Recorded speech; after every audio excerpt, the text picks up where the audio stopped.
Bismillahirrahmanirrahim. Assalamualaikum warahmatullahi wabarakatuh. Nama saya Rifandel Tanda Soha dengan NIM 222131101, Prodi Hukum Pidana Islam. Di sini saya akan mengerjakan tugas UTS mata kuliah tafsir dengan tugas menafsirkan Al-Quran dengan surat Al-Mumtahanah, Al-An'am, Al-Hajj, dan An-Nisa. Pertama dengan surat Al-Mumtahanah.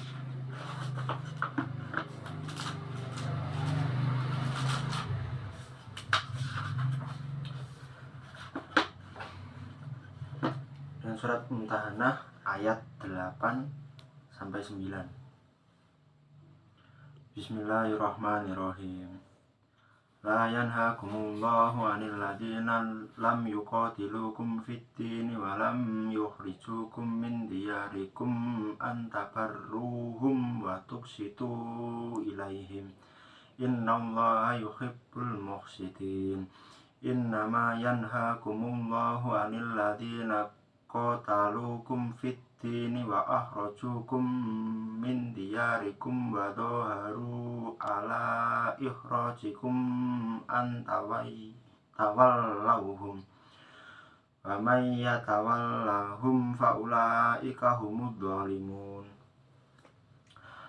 Dengan arti Allah tidak melarang kamu berbuat adil dan berlaku adil terhadap orang-orang yang tidak memerangimu dalam urusan agama dan tidak mengusir kamu dari kampung halamanmu. Sesungguhnya Allah mencintai orang-orang yang berlaku adil. Di sini renungan saya tentang ayat 8 surat Al-Mumtahanah, yaitu Allah tidak melarang kita berbuat baik dan berlaku adil kepada orang-orang yang tidak memerangi kita atau yang tidak memfitnah kita dalam urusan agama. Dan Allah itu mencintai orang-orang yang suka berbuat baik dan suka berbuat adil. Selanjutnya arti dari ayat 9 surat Al-Mumtahanah.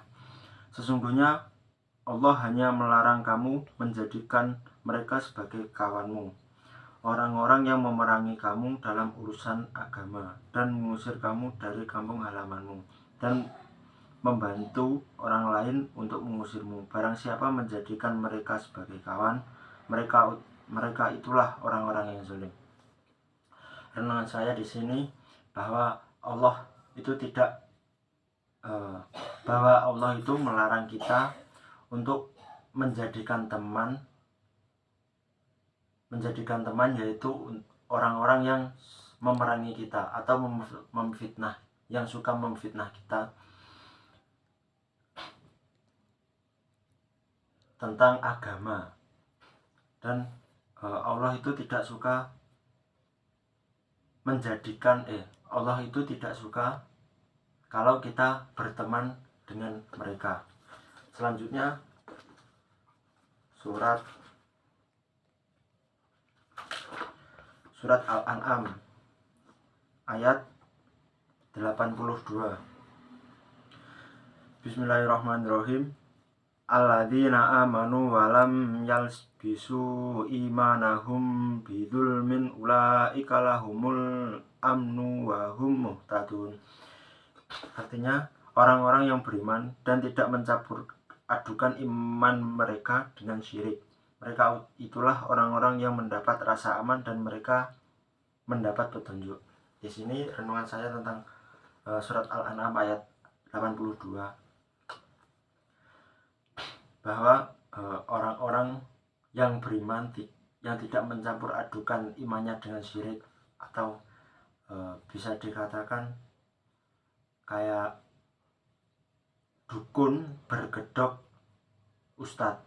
Nah, di situ seakan-akan dia orang yang beriman, tetapi di belakangnya dia juga mengimani setan-setan, dan di situ Allah tidak suka orang semacam itu. Nah, di sini Allah itu suka kepada orang-orang yang tidak mencampur adukan imannya. Kalau beriman ya jangan ikut campur ke dalam dunia setan, ya bisa dikatakanlah begitu. Kalau orang yang tidak mencampur adukan imannya akan mendapat rasa aman dan petunjuk. Orang-orang begitu akan dilindungi dimanapun dia berada, kapanpun dimanapun mereka berada, akan dilindungi oleh Allah Subhanahu wa Ta'ala. Selanjutnya Quran surat Al-Hajj ayat 37. Bismillahirrahmanirrahim.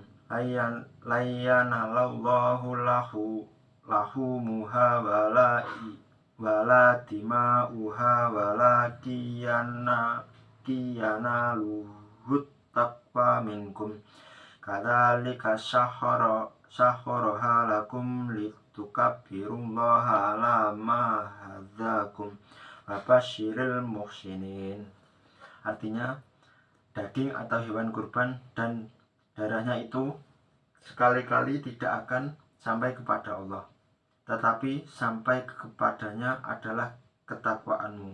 Demikianlah dia menundukkannya untukmu agar kamu mengagungkan Allah atas petunjuk yang dia berikan kepadamu, dan sampaikanlah kabar gembira kepada orang-orang yang berbuat baik.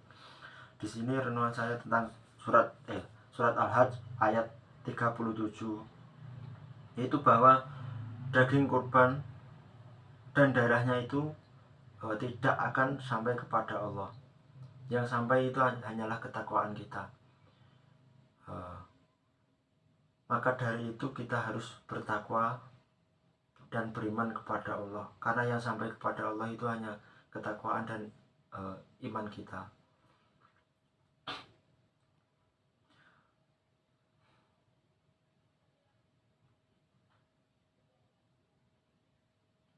Selanjutnya surat An-Nisa ayat 137 sampai 138. Bismillahirrahmanirrahim. Innalladzina amanu tsumma kafaru tsumma amanu tsumma kafaru tsumma zdadu kufran lam yakunillahu liyaghfiru lahum wala liyahdiyahum sabila. Basyiril munafiqina bi anna lahum adzaban alim. Artinya, sesungguhnya orang-orang yang beriman lalu kafir, kemudian beriman lagi, kemudian kafir lagi, lalu bertambah kekafirannya, maka Allah tidak akan mengampuni mereka dan tidak pula menunjukkan kepada mereka jalan yang lurus. Kabarkanlah kepada orang-orang munafik bahwa mereka akan mendapat siksaan yang pedih. Di sini renungan untuk surat An-Nisa ayat 137 dan 138. Renungan saya, kita janganlah berbuat kafir. Yang berbuat kafir ya seperti arti sesungguhnya orang-orang beriman lalu kafir, kemudian beriman lagi, kemudian kafir lagi, lalu bertambah kekafirannya, maka Allah tidak akan mengampuni mereka dan tidak pula menunjukkan kepada mereka jalan yang lurus. Kita itu jangan mempermainkan agama. Seperti kita itu aslinya Islam, terus keluar dari Islam, masuk Islam lagi, keluar lagi, masuk Islam lagi, keluar lagi, dan begitu. Lalu akhirnya kita keluar dari Islam dan berbuat kafir yang bertambah kafir lagi dari sebelum-sebelumnya. Di situ orang-orang kafir itu akan mendapat siksaan yang sangat pedih dari Allah, dan mereka tidak akan mencium bau surga. Contohnya, saya pernah mendapat bagian dari mata kuliah hukum-hukum pidana Islam. Di situ kelompok saya mendapat materi tentang ridah. Dari ridah itu kan menjelaskan bahwa orang yang kafir masuk Islam lalu keluar Islam lagi, masuk Islam lagi, itu kan sama seperti memainkan agama. Agama itu kan tidak boleh dibuat mainan. Itu tafsiran dari saya bahwa orang-orang kafir atau orang-orang munafik itu tidak akan menerima kebahagiaan, tapi akan mendapat siksaan yang pedih dari Allah Subhanahu wa taala. Sekian penafsiran dari ayat-ayat Al-Qur'an. Jika ada salah kata dan banyak kekurangan, mohon maaf. Di sini saya juga belajar, dan jika ada kelebihan itu dari Allah Subhanahu wa taala. Sekian dari saya, Rifan Dauda Nasuha. Wassalamualaikum warahmatullahi wabarakatuh.